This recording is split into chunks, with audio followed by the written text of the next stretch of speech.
So I'm going to start. Great, that's fantastic. Okay. Uh, Angelo? I just wonder if you were reading also poetry because you wanted to read poetry or because the teachers were No, asking you to. I wanted to read them. Ah, okay, maybe. I read them at home. Yeah, yeah. Oh, It was a nice, quick little thing to read in between homework. there you go. And that's one of the features of poetry, right? Like a very short piece of fiction. You read it like this, and you can always come back to it. Uh, Yeah. Rather, because if you are reading like a lengthy short story, you need to take your time. And sometimes they say, yeah, if you sit down, and you start reading your story, it'll take you maybe 15, 20 minutes, but a poem should take you less. So you can carry, a book of poetry anywhere, then read your poem, and it's Yep. very accessible in that way. Yeah. Anybody else? What? So Maya Angelou, who was saying? Megan. Megan was saying Maya Angelou. Yes, African American writer.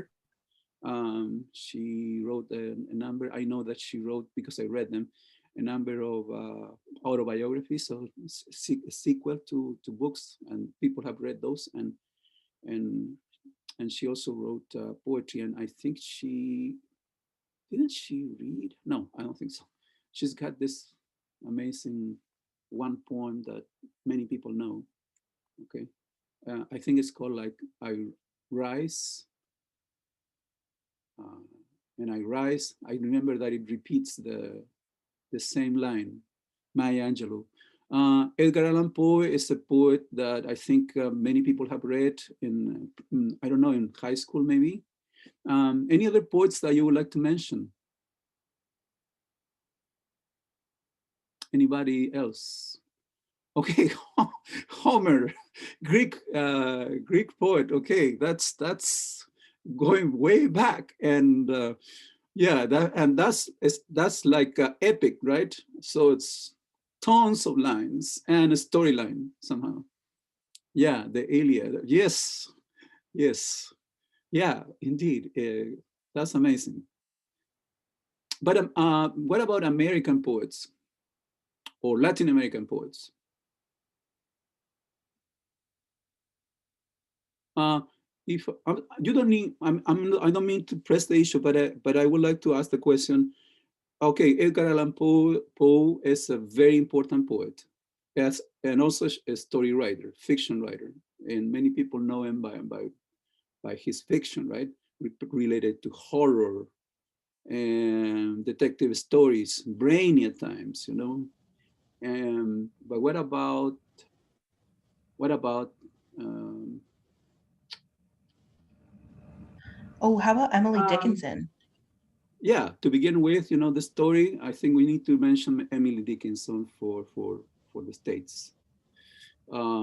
She was kind of, the story goes like she was kind of writing her poetry in secrecy, and then, that became widely read, her work. Um, but I think we need to mention one more prominent poet, and you just did it, Megan. Yes, Walt Whitman. We needed to mention Walt Whitman because in this case, Martín Espada says that he could not be himself without Walt Whitman, that he's a follower of Walt Whitman. Although, if you compare, if you have a poem by Walt Whitman right here and next to what he writes, Martín, the comparison, it's not obvious, okay, the connection. But as you start reading maybe sections of what Walt Whitman wrote, you'll see that, yeah, there is something going on there, and there is a concern with a number of issues that relate Martín Espada to Walt Whitman. At least Martín Espada says, I want to be part of that tradition.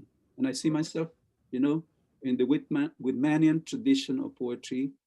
And also he mentions one more name, Pablo Neruda from Chile. And actually Pablo Neruda, um, also would say I am in that tradition, the Whitmanian tradition of poetry, okay? Trying to address situations that are pertaining to the life of people and to communities at large. So Walt Whitman. And one would have to also talk about probably the language they use, okay, what kind of language.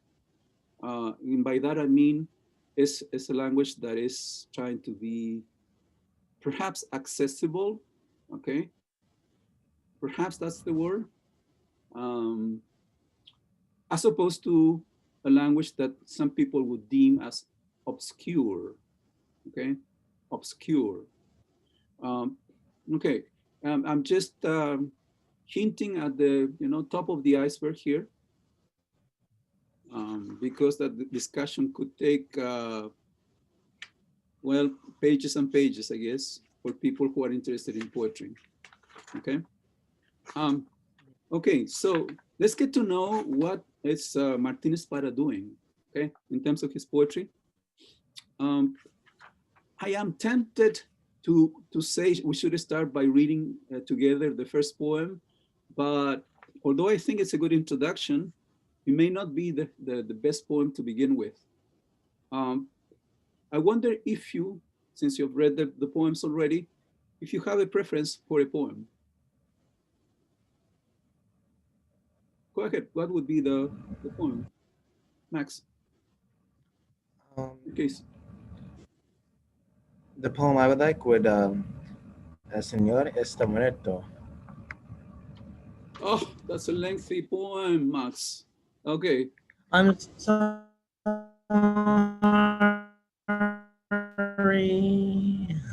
Yeah. Yeah. So I'm afraid if you yeah, I'm not gonna concentrate on that, but if you like to read a stanza, I'm okay with that. Okay. Can I hop in after someone else? I just Sure. want to take a quick warm-up session. And then who's saying this? I wanted to know. I'm sorry, I'm trying to read the chat here. Okay. I'll try to remember. I'm not good at remembering, Jimena. But a good introduction may be Cordillera on page 23. Okay, let's read this poem together. I would like for you to read one stanza, and then we keep going until we finish the poem, and we can make comments on this. Why do I want to begin with this one? Because this pertains to Puerto Rico. Okay. So, and again, wait, which one were you beginning with? Sorry, I didn't hear it cut out. page 23. Yes, sure. Okay. Page Thank you. 23, Cordillera. Far from beggars' hands, searching in cities of Iberian cobblestone, the mountains rest, a council of elders drowsing in the market square. There's a stanza, okay? Okay, Kels, continue. Do the second stanza. Okay. The rainforests are streaming and sluggish, green palm and broken rock, broad like the cheekbones of an instinct people yeah, that word. Yes. Sorry, I can't read yet this morning. Okay. Then we have just one line, right? Older than suffering, but in fact, it's a full stanza, okay? Older than suffering. So, Jaylin, please continue. The mountains are shamans guarding the caves. From archaeologists, the mountains are guerrilleros rising together to swallow terrified armies.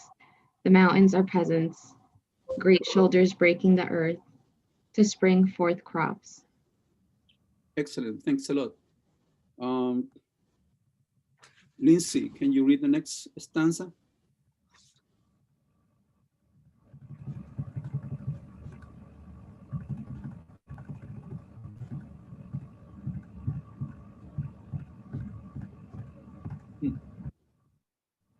no answer. Max, can you read it? Yeah, I'm sorry, I have a slightly different PDF of it. You said, I didn't catch the title of it. Can you say that just a little bit slower, please? Yes. Cordillera. It's in Spanish. Cordillera. Yeah. That's okay, but get there, okay? Lares, Ayuya, Utuado, towns of the mountain. Found it. Okay, all right, working on it.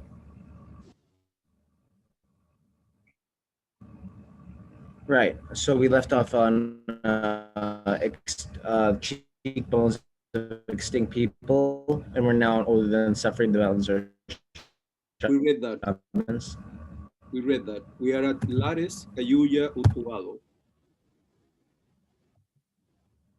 Sorry, my internet's dropping out. Okay, can you hear me? I can read it now. Go ahead, please. Okay, that is Lares, Ayu, Odado, towns of the mountains, where rebellion's song wept like rang like a machete forged by insurgent blacksmiths, raged like a rainstorm deep in the chest of the mountains. We are of mountains. Just one line, right?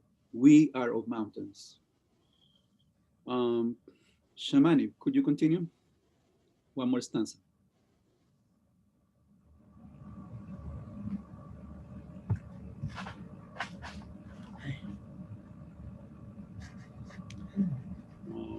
He disappeared from my screen, Shamani. He just disappeared. Descended from Taino carvings, Spanish watchtowers, African manacles, the jibaro in Spanish, right? The jibaro plow. The only glimpse a Victorian photograph of minor officials, shirt-sleeved and tough, a brick from the house where my father was born. And Megan, could you continue? Yep. I will not disappear in Borquin's mountains, lost among boulders, drinking from mottled creek beds, exploring unknown gardens, discovering hungry shacks and wild sow in green platino thicket, searching like those beggars' hands for bread and sight and salvation. Yes. Now there is, I think there is a change here in the poem that we need to notice and highlight. The only moment when we have more of a personal presence, I would say, is on page 24, right? When he goes and says, I will disappear. I will disappear. Before that, it looks like we have someone is using a camera, right? And looking at Puerto Rico and describing locations somehow. And also, it's a historical camera, right? Because he is describing moments in Puerto Rico's history, right? Until he gets to this point where he actually can say, I. But notice that there is a progression, right? Between some kind of objective, positioning or perspective to a more subjective moment, okay? I would say that the stanza prior to I will disappear already is getting closer and closer to Martin when he says, the only glimpse, a Victorian photograph of minor officials. I think he's referring to family members, shirt-sleeved and tough. And then notice how he gets closer to himself. A brick from the house where my father was born, right? Where my father was born. And then he can say, I will disappear, right? I will disappear. So that we know that it's personal, that the connection he's making to Puerto Rico is intimate, okay? It's intimate. But before he does that, he begins with this objective perspective, it seems, about Puerto Rico. okay? Or at least we sense that there's like a third person describing here the island, okay? And how does he describe the island? Why is he referring to mountains like a couple of times, you know? Why do you think it's referring twice at least so interested in these mountains in Puerto Rico? How does he describe them?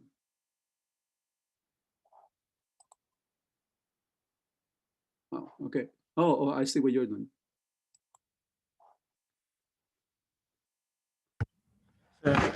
Just a quick note. I'm sorry, Professor. I don't mean to interrupt your lecture. I've sent the PDF for the book in the chat because I know some people have sent in the chat they don't have it. The legal PDF that totally bought, totally distributed for free is in the. Paid for it is in the chat there, so everyone can look at it if they don't have their copy with them. All right, 1 second. Let me catch back up now. So we were talking about mountains, right?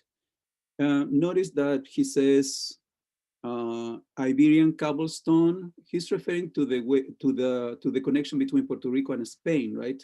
And if you go and walk, say in San Juan, you will find these streets, cobblestone streets. So that's a historical connection to architecture, if you will. But then the mountains rest. A council of elders jousting in the market square. To me, it's like there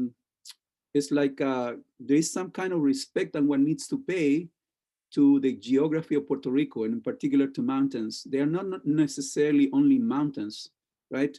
If you want to say it this way, you could also probably. They are like spirits, right there, next to you, next to people in Puerto Rico. Okay, there is a beautiful description of forests, as you can see, second stanza, right? And then he goes like the cheekbones of an extinct, that word, right? Extinct people. Who is he referring to there? Who do you think he's referring to with extinct people, Kels? Most likely. I think he is talking about Mexican. No, not Mexican American. Yeah, Mexican American. No, Isn't no he people. referring to We're talking the, about Puerto Rico, Kels. We're talking about Puerto Rico. isn't he talking Oh, about, I'm sorry. I'm not functioning this morning, man. Well, Uh, just keep on. is he talking about I don't know. Someone cover for me. I think you might have an idea, okay? But I'm trying to guess. I'm sorry. Jaylene. Like, he's talking about the indigenous people that were there, so the Taínos? Yes, in this case, it would be the Taínos, right, from the region. And that's the extinct people. So we have, if we want to call it one race, right, the Spaniards, Iberian cobblestone. Then we have extinct people, the Taínos, right, indigenous peoples. Older than suffering, again, mountains. Mountains are shamans.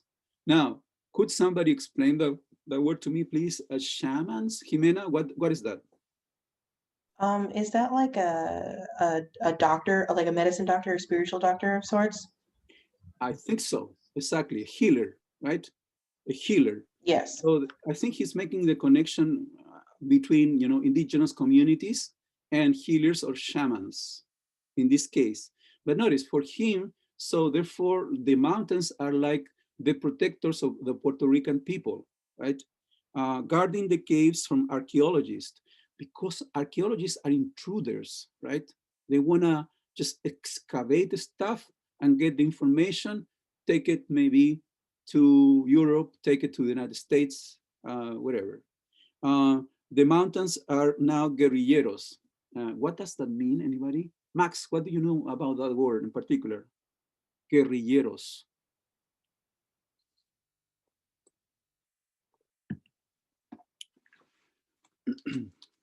And if you find it in the glossary, that would be maybe a good example of the help that he provides us. Guerrilleros in the glossary. There you have it, page, well, it doesn't have a page, it would be like 235. Notice what it says. It says guerrilla fighters, guerrilleros. Okay. So a more informal kind of army, guerrilleros. So they are not only healers, but they are soldiers for the cause of Puerto Rico mountains, rising together to swallow terrified armies. The terrified armies here would be most likely, right, colonizers. Then the mountains are peasants, great shoulders breaking the earth to spring forth crops. So he says he sees the mountains, as the everyday farm worker, the people working out in the fields, and working really hard to make ends meet, right? So they are part of intrinsic part of Puerto Rican society and culture historically and presently. And then names of towns, right? Lares, Jayuya, Utuado. Now, in these towns, there might be a lot of history for Puerto Ricans as well. Okay, there might be connections that he's making to specific moments in Puerto Rican history or life that we may not be acquainted with that, right? But notice what he says later on, page 24 in my book, where rebellions song wept. Okay, so there's a history here in Puerto Rico, according to Martin, of rebellion. And if he's mentioning rebellion, most likely, right, first of all, against the Spaniards and that colonization of Puerto Rico. And then he goes like slaves in the joy of abolition, slaves in the joy of abolition of slavery, of course, right? And if he's saying slaves, one also may understand that he is referring to the Black population or the Afro-Puerto Rican population of Puerto Rico, okay? So there's one more component here, okay, racial component. So we have the European, we have the Taino, right? Taino, and you'll find that word in the glossary, by the way.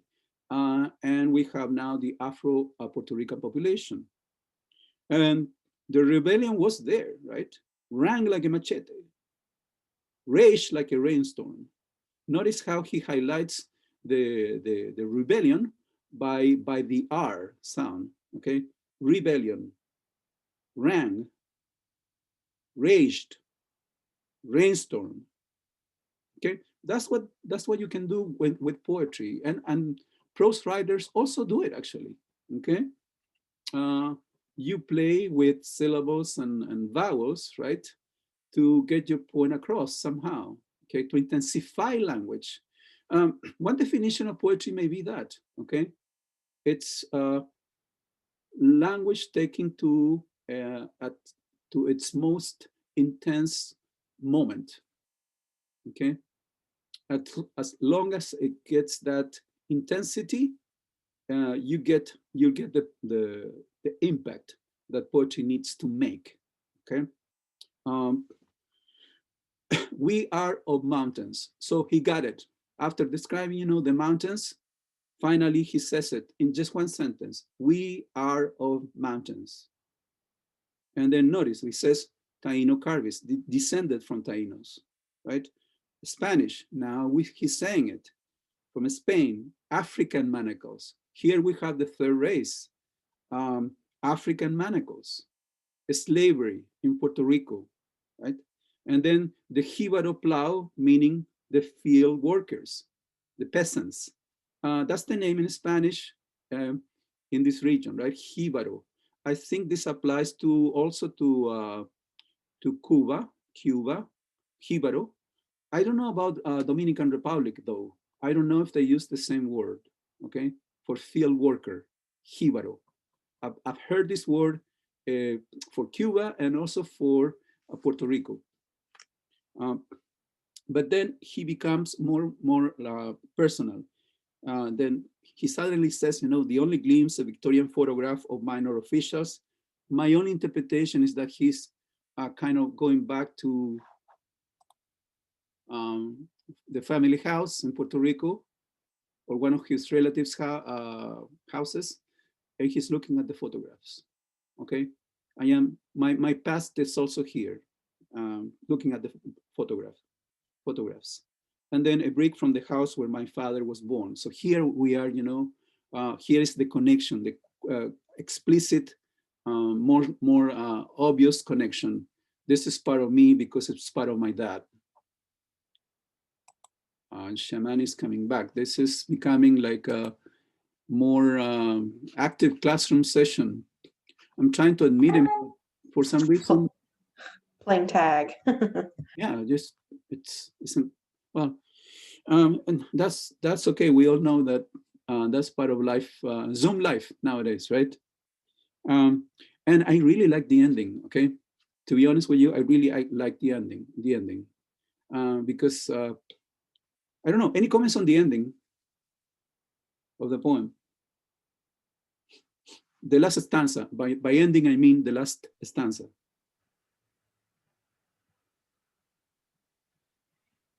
Notice how strong is the first two lines of the stanza. I will disappear in Borinquen's mountains. Now, Borinquen, what is Borinquen? Well, is it the same thing as Boricua, or Yeah, is it similar? yeah, they are together. They are together. Jimena, you know already, right? Borinquen? I'm trying to remember. um, it's not what Jaylene said. Well, it is, but we need more precision. But not a nickname, not a bad nickname, but a way that Cubans or Puerto Ricans call themselves. I can't remember if it's Cubans or Puerto Ricans. No, this would be Puerto Ricans, Boricua. But Jaylene was mentioning Boricua, okay? And the poem says Borinquen, not the same, exactly. Doesn't Boricua mean like Spanish and black or something like that? Oh, good comment, Shamani. Good comment.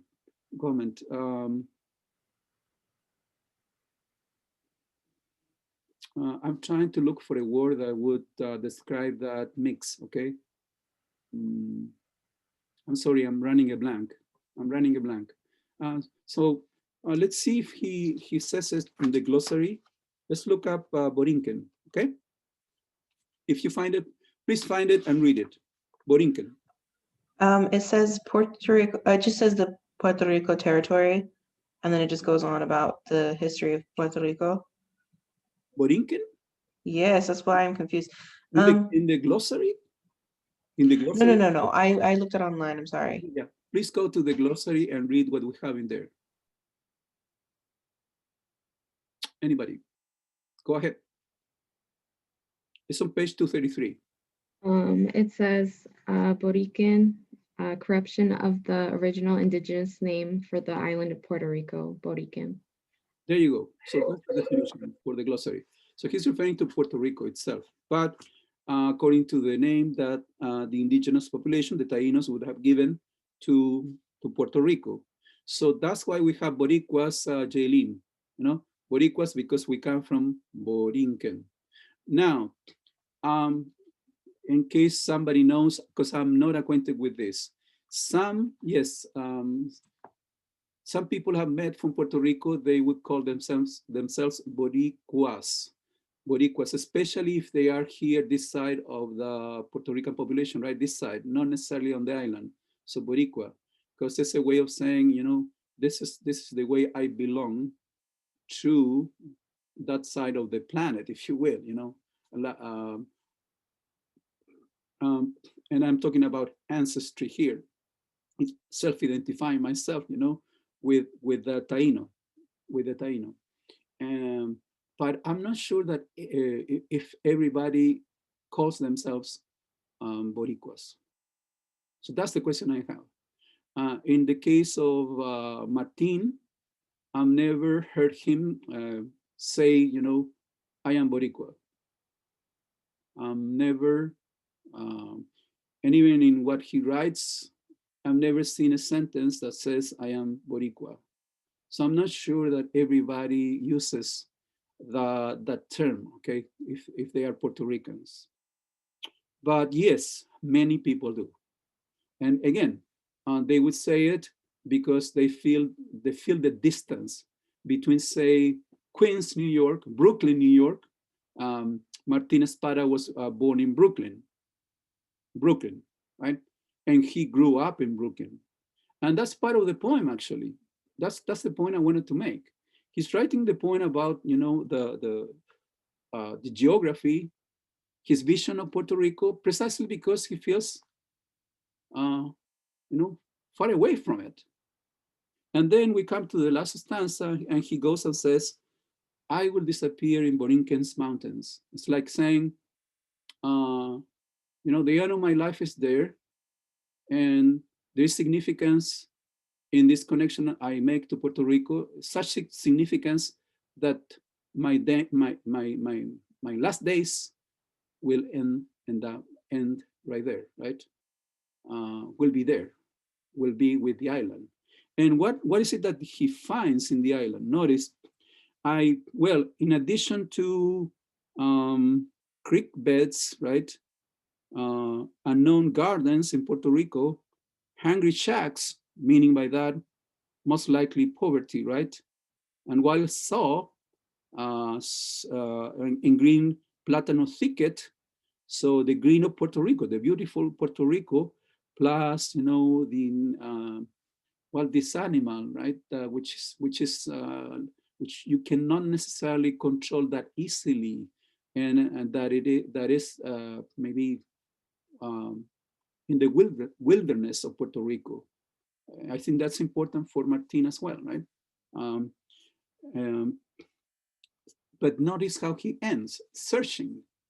I will end there, you know, in Puerto Rico, searching. What is he searching for? He says three things, right? Bread, can you explain that? Sight, can you explain that? Salvation, can you explain that? I need an explanation for each thing that he says he would be looking for before passing, before dying. Breath, sight, and salvation. And I really like the ending musically, okay? For bread and sight and salvation. The S, right? Beggar's hands for bread and sight and salvation. I think it flows very well. Bread, anybody? I don't think it's talking about bread, you know? Oh, I'm gonna get, you know, swallow lots of bread, lots of bread. So this would be a metaphor, a symbol. How do you read the symbol? Megan, bread.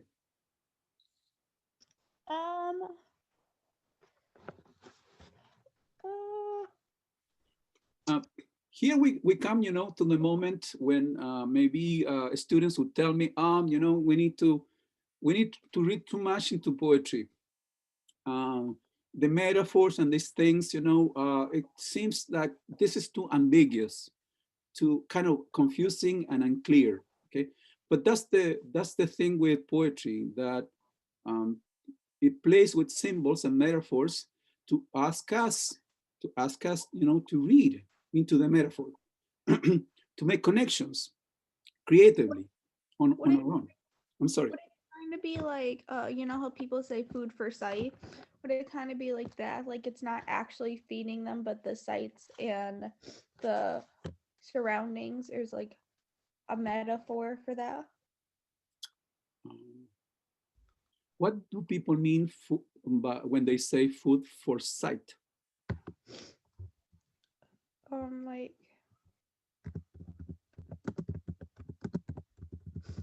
that, like I don't know. I feel like I'm not explaining it well. Like it made sense in my head. Okay, you did have a connection, yes, and we would need the explanation in that case. Shamani, anything that connects with bread to you? Bread.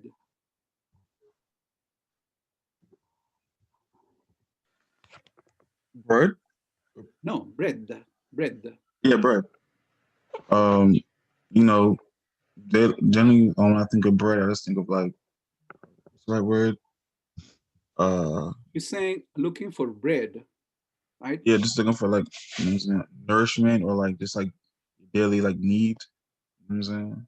I think it's not nourishment, as you're saying. Yeah, nourishment. So it's not literally bread, right? But some kind of fulfillment. Notice he will not, according to him, right? He will not find that in Brooklyn. He will find that nourishment in Puerto Rico, back in Puerto Rico. Sight, Jaylene, sight.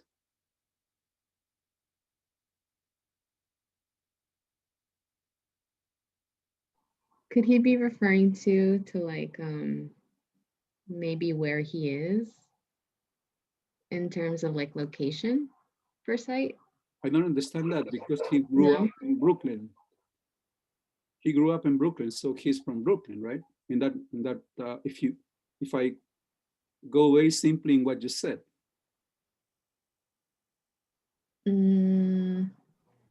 Does it mean like the things that he sees in front of him, or like the things that he sees are like coming up? I don't know.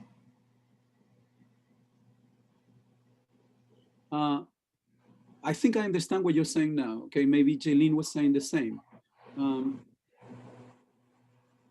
Yeah, there is a difference between the way you see yourself, right, as opposed to the way you grew up, if you will, because he was surrounded by buildings and streets and people in New York City, right? But if you are identifying yourself with the specifics of a region or culture where your ancestors grew up, if you're identifying yourself with that, yes, I would agree with Kaylee and I would agree with Jaylene in case that was your thought. So, but notice that he's finding himself not in Brooklyn necessarily, okay, but in a place where he did not grow up. So he's, going back to ancestry and saying ancestry is in that reading, right, of the poem. Ancestry is also mountains. It's also history, rebellion. It's also three ethnicities, if you will, or races in here, right? And I belong in all of those. And I belong in the beautiful side of Puerto Rico, the green, and in the dark side of Puerto Rico, if you will, poverty, right? But that's me, that's bread, that's sight. Notice how the whole poem has to do with sight and seeing, right? Envisioning and painting picture or taking pictures of Puerto Rico, if you will, okay? It's very visual, the poem. So sight makes sense at the end of the poem.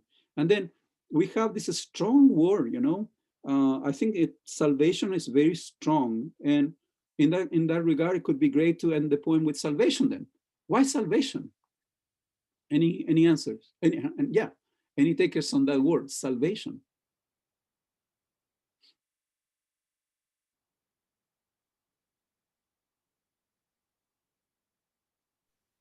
Maybe because it's like I see salvation as something, but I see salvation as something similar towards like redemption. Like he finally found what he was looking for. I think I would agree with that. That's a great word to characterize what he's saying. Redemption, right? Some kind of redemption, yeah, from what has been happening, maybe to him, to him in New York, to him in the United States. Maybe it's redemption for Puerto Rico, because if there is redemption for Puerto Rico, there is redemption for Martín Espada as well. So some kind of, yeah, meaningful end or ending, of one's life. The idea of life should make sense. Life should have meaning, right? Life should have meaning. But notice that this concept that is philosophical, right, attains very specific characteristics in this poetry, because he's saying meaning is attached to my longing for this Puerto Rico in my memory and in my future, right? That's who I am somehow. Okay. Okay.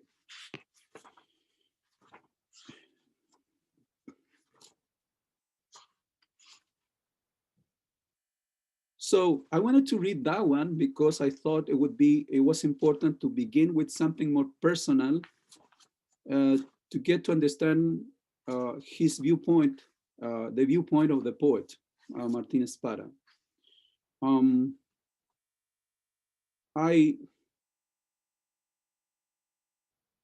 We have lots of poems here, but maybe we should go to Tato, okay? Tato hates the New York Yankees, page 26.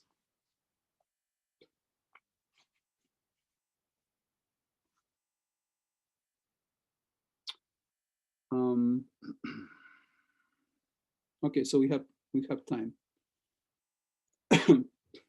Tato hates the New York Yankees for Frank Espada. I need to disclose here that Tato, this nickname, Tato, is the nickname that friends gave to Frank Espada. And Frank Espada is, or was, Martin Espada's father. Frank Espada passed away I think like 7 years ago, more or less.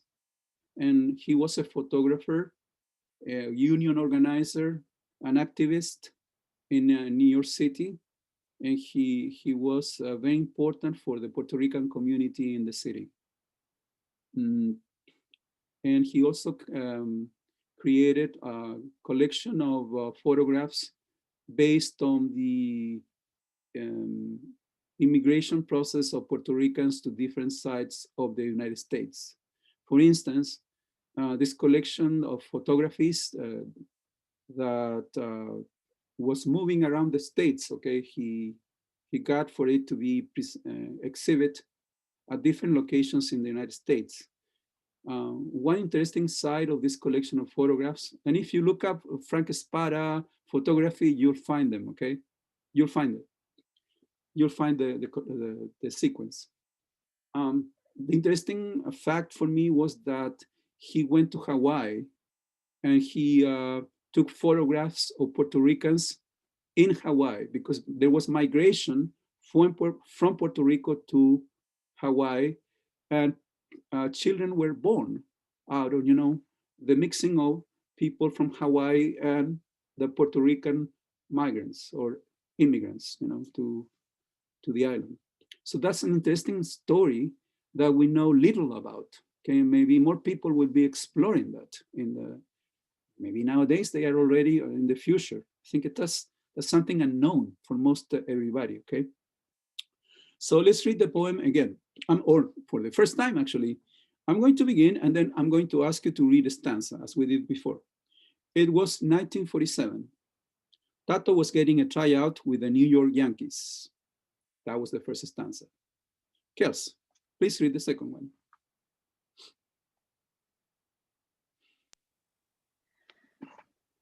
The only Puerto Rican allowed on the neighborhood team, he always stayed for the fight.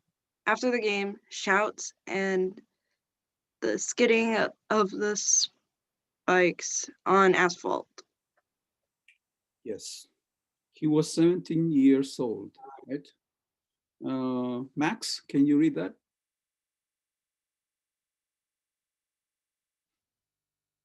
Yes, I can. Okay. He was 17 years old, a brown-skinned boy with big hands, who oiled his glove every day. He could see the seams on the ball from 400 feet. He could hit it into the distance with sweeping grace. From the batting cage, he could wallop a white blur to ricochet off a stadium billboard or the pitcher's leg. Great. The scout told Tato he had the most natural swing since Ted Williams. Shamani, next stanza. Oh, so I don't have the book yet. I'll go to Megan. He had almost had a tryout with the New York Yankees, but the alarm clock didn't work that morning. It was the spring of 1947. There were no brown-skinned boys in the American League. Kaylee.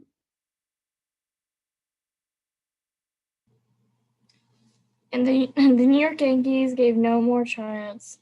They broadcast a message sent by overdue bills and losing lottery tickets. Tato still played ball. He had to. He still had that swing, and he had to hit something. Lindsay.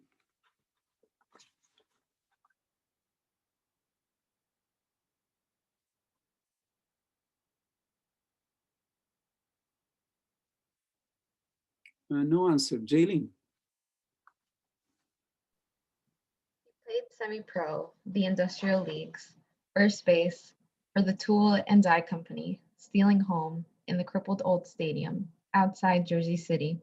The pitcher had this crazy windup, so he just left third and walked across the plate, remembering in front of the ball game on TV how the white guys put the spikes on his neck on the double play, $15 a night, a bus ride to the waterfront towns.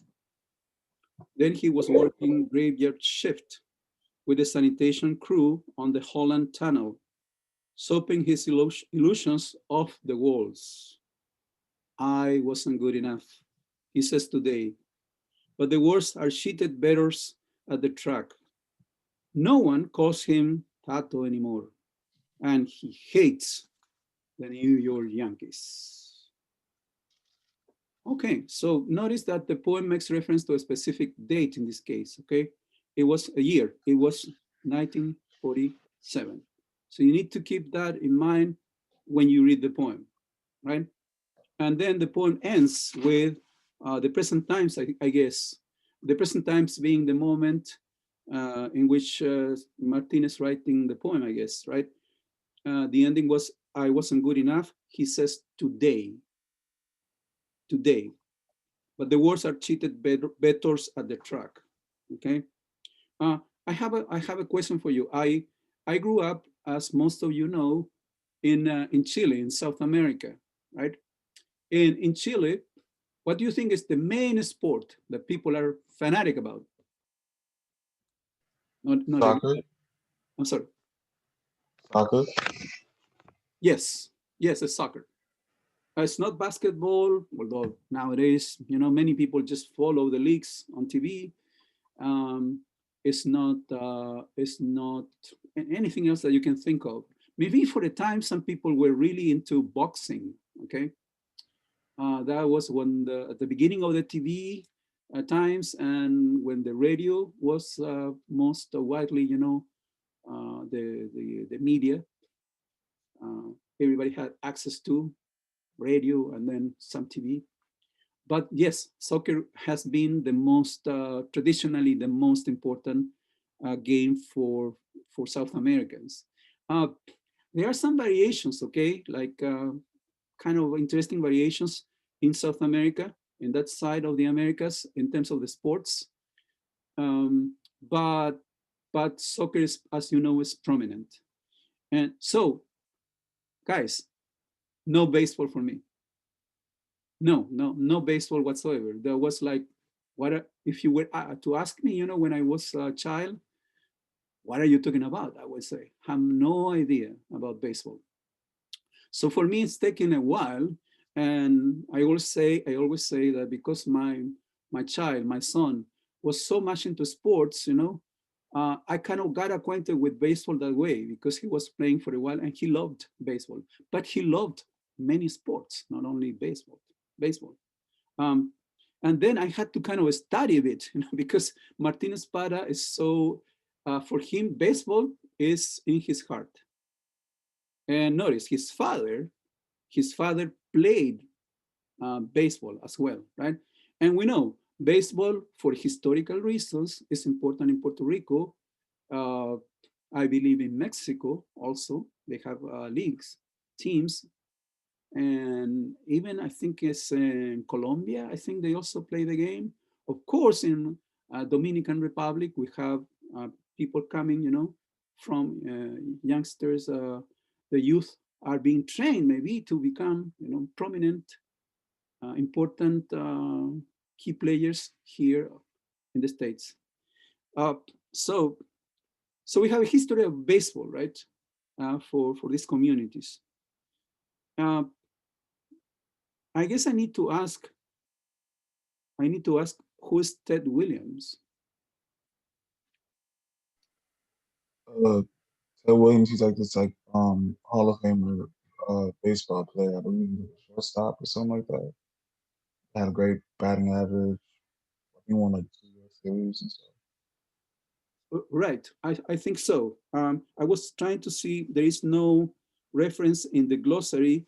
It takes kind of for granted that, you know, it's more popular in the States, so people are acquainted with the name, Ted Williams. The scout, this is the stanza. The scout told Tato he had the most natural swing since Ted Williams. So there's a comparison here to a very well-known, right, baseball player, famous, and then the comparison is highly positive regarding the way Tato plays baseball. So we're talking about somebody who was talented, okay? But if there is an anecdote, and many of these poems will have anecdotes. What do I mean by that? Many of them will be a little story, okay? Beginning, middle, and end. And that's why I like also to teach this. That's one reason why I like to teach these poems. Because if you are looking for something to anchor your interpretation, you know, not to feel like you're lost in space, think about the anecdote. Do we have characters? Do we have environments? Do we have a little story? Okay, it begins here telling me this story. This is more or less the conflict of the story. And this is the climax and resolution of the story, as we saw for the plays, right? Because we're talking about a lot about that when we were studying the plays. Well, for some of the poems, it is the same. So I'm going to ask you one thing. What is the conflict in the poem? Where is the the conflict stemming from?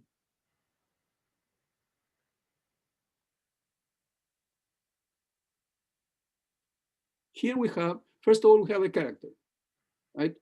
We have a specific time in the United States. The character is Martín Espada's father, very good baseball player.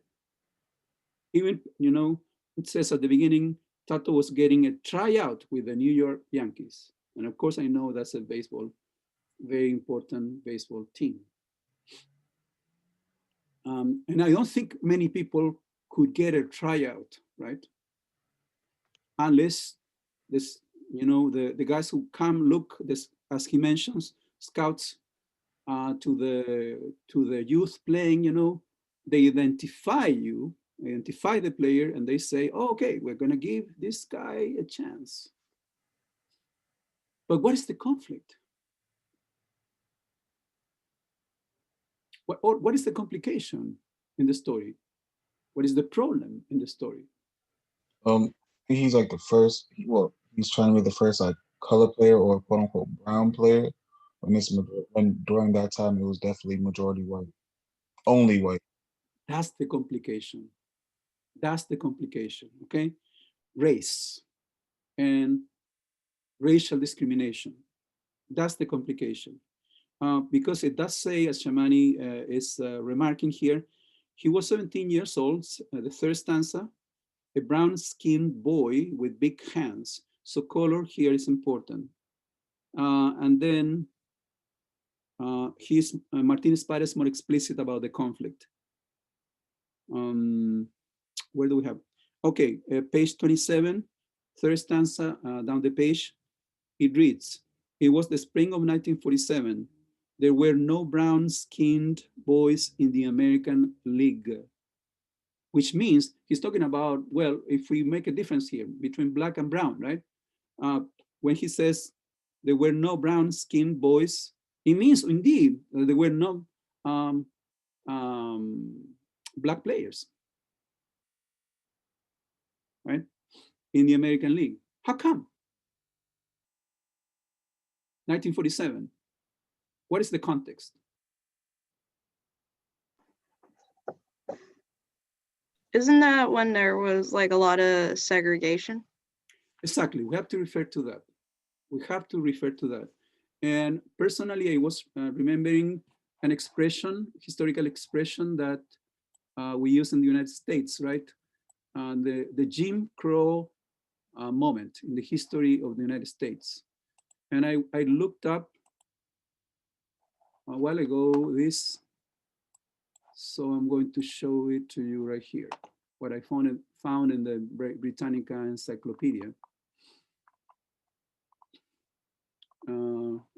And this is the word, right? Segregation. Jim Crow law in the US enforced racial segregation in the South between the end of Reconstruction in 1877 and the beginning of the civil rights movements in the 50s. Jim Crow was the name of minstrel routine, and I hope you are all acquainted with that, so we don't explain it necessarily. And by many imitators, including actor Joseph Jefferson, the term came to be Jim Crow, right? Jim Crow came to be a derogatory epithet for African Americans and a designation for their segregated life. So yes, so these dates are important for us because notice the poem says 1947. So this is happening, and then the civil rights movement fights against it at the beginning of the 50s, and this is 1947. So that gives you the context of the situation, and the conflict makes sense to us once we understand that. And if there is a beautiful side of the poem, the beautiful side for me is that here we have a talented person who plays, according to Martin, right, so well the game, so well the game. Not only that, but I think his father is passionate about the game. You know, it's like when you dream big and you think, no matter what, I'm gonna make it. You know, I'm gonna make it, and this is going to be my destiny. I'm gonna play my instrument. You know, I'm gonna play guitar. Say, that's gonna be my thing. I'm gonna become a cinematographer. Okay, movie director. That's gonna be my thing. Okay, and you give it all. You give it all. It seems to me that the poem is describing that kind of situation. But then we have segregation, right? And then notice what happens also in the poem, which is tragic. It says, page 27, and this goes back, okay, and repeats somehow in the end. He almost had a tryout with the New York Yankees, but the alarm clock didn't work that morning. And then at the end, right?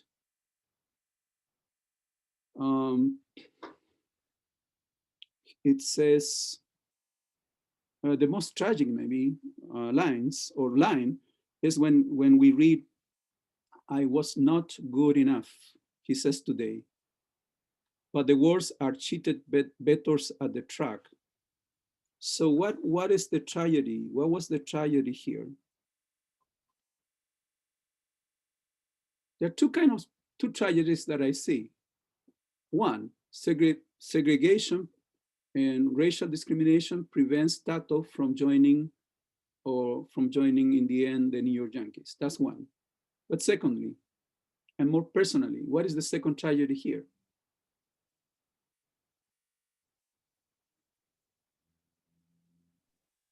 Even though segregation was over, they still didn't let him on the team.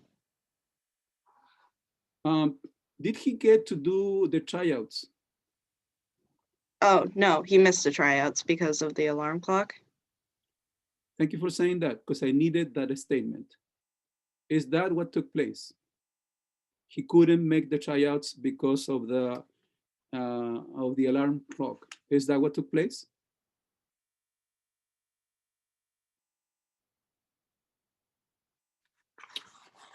Yeah. I wasn't good enough, he says today, right?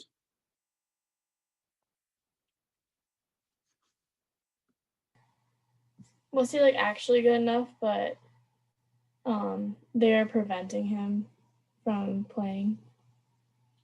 I think so. I think so. The story is a bit more complicated, you know. I don't think Tato felt like he could do the tryouts. So the way he will tell the story is the alarm clock didn't work that morning, whenever, right? It didn't work. No, I don't think the story is tragedy in the sense, it's tragic, I'm sorry, in the sense that he knew what he was against. He knew what he was against. He knew the odds were totally against him because of Jim Crow. And then, what is it? You know, having that awareness, right? He says nowadays, I wasn't good enough. But the son, Martín Espada, says, but the words are cheated bettors at the track. And the way I interpret that is, no, he was good. Now, my dad would say, I wasn't good enough. But I do know, Martin says, no, he was excellent. And not only was he excellent, he was passionate about his game. But he was aware. He knew what was going on. They most likely wouldn't take him, given the historical circumstances. But that reflects to me frustration, right? And notice how the poem ends. And that's why we have this descending. No one calls him Tato anymore. And notice the last line. And he hates the New York Yankees. So for me, that anger, right, comes out of that clash against racial segregation. But the complication here is that it's in his body, not even in his conscious mind, maybe, it is in his subconscious, meaning by that, perhaps in his heart as well, heart of hearts, right? So he's got a reason to be hating the New York Yankees, but that is a historical and personal reason, both coming together, okay? Coming together. So this is in that regard, we could say this is a bitter poem, okay? This is it's a situation that is hard to deal with, but the good news, poetry can deal with that. Poetry can deal with this kind of historical emotional situation, okay? You can write poems about these kinds of historical and personal situations. Not only you can, Martín Espada is saying, maybe you should, okay? Instead of tossing them, to the side, this belongs in my family. This belongs in my life. This is kind of the legacy of my family, my ancestry, dad and son, son and dad. I'm gonna speak out. I'm gonna write about it. Okay, I'm gonna say it. This is painful for me, Martin Espada is saying to me in the poem. Yeah, it's painful for me to see my dad, hating the New York Yankees and saying I wasn't good enough. No, Dad, you were excellent. You shouldn't be saying that. Okay, it wasn't your what is it? Guilt. You are not to blame, Dad. I love you. Okay, and I love you because I know you how much you loved this game and how much you love it nowadays, most likely, right? So the son finds himself having to deal with the frustration and the bitterness of his dad as a result of a historical situation that affected, say, African Americans, Puerto Ricans, and you name them. After that, then we are, as historical beings, you know, Kels, Jaylene, Shamani, myself, now we say a different situation, right? We have, if we look at baseball, we see the faces and we see the players, and also we see the names and last names. And we know, you know, that change took place, but we need to realize that change is historical, okay? And also, I would say, to end the comment, that change doesn't go this way, okay? It's more complicated, as you all know, okay? Change is quite complicated in terms of how a society will be more welcoming and including. Okay, so is he always talking about, well, notice how he was talking about Puerto Rico. Now he's talking about his dad, who came as, you know, from Puerto Rico and became part of the New York City fabric of life for Latino communities in the States. Then I want to go to page 45. Page 45. And I'm not going to make any comment, but I need for someone to read the poem. I'm going to say, who could read it?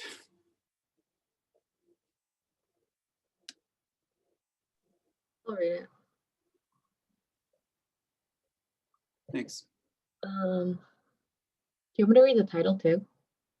Without the title, this doesn't make sense. Okay. Mariano explains Yankee colonialism to Judge Collins. Judge, does the prisoner understand his rights? Interpreter, ¿entiende usted sus derechos? Prisoner, pa'l carajo. Interpreter, yes. Okay, who's not necessarily acquainted with the Spanish? Who is not among you? I'm not. Okay, Lindsay. I'm not either. Okay, say you, the two of you. We have entiende usted sus derechos, and then we have pa'l carajo.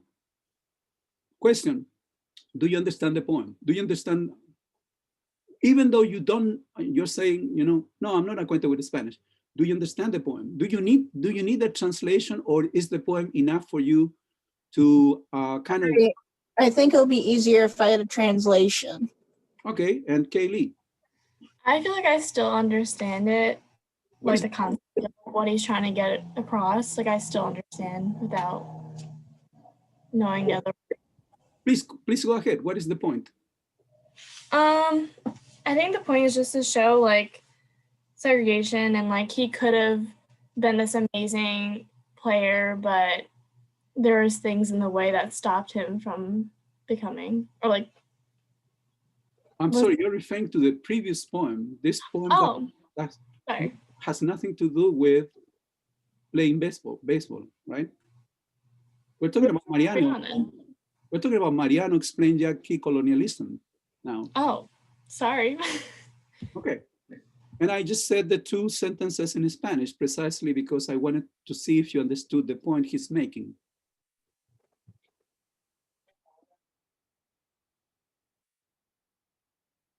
Anybody, what is the point he's making? I'll remind you of something before you make your comment. You need to remember that Martín Espada is not only a poet, he's a lawyer. And after graduating, you know, from college, he went to law school. And he spent many years as a tenant lawyer, defending the rights of immigrants in the Boston area. That's what I understand he did for several years. And then he became a professor, okay? So if you understand that, you understand that he is quite involved in this poem, okay? He may be one of the characters, because we have characters here. Sorry, what is the point of the poem? I want to say that the point of the poem is that the prisoner doesn't really pay attention or will seem to care about his rights because he knows he's gonna not be convicted correctly. And then secondly, we have the problem of, yes, I agree with you, because of his reaction, right? And secondly, I think that he doesn't actually understand English, right?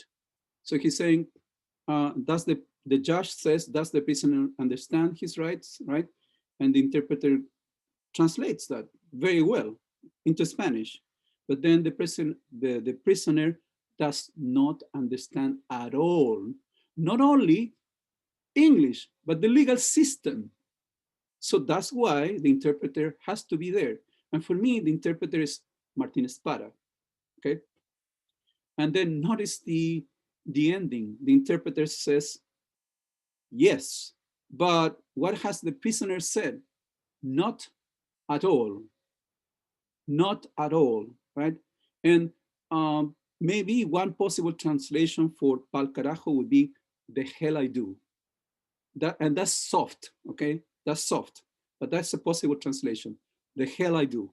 So but notice the interpreter goes, yes, and that's part of the joke, okay? So to finish then, for me, the judge, according to the poem, right? According to the poem, it is representative of power, Yankee colonialism, right? As Martin describes it.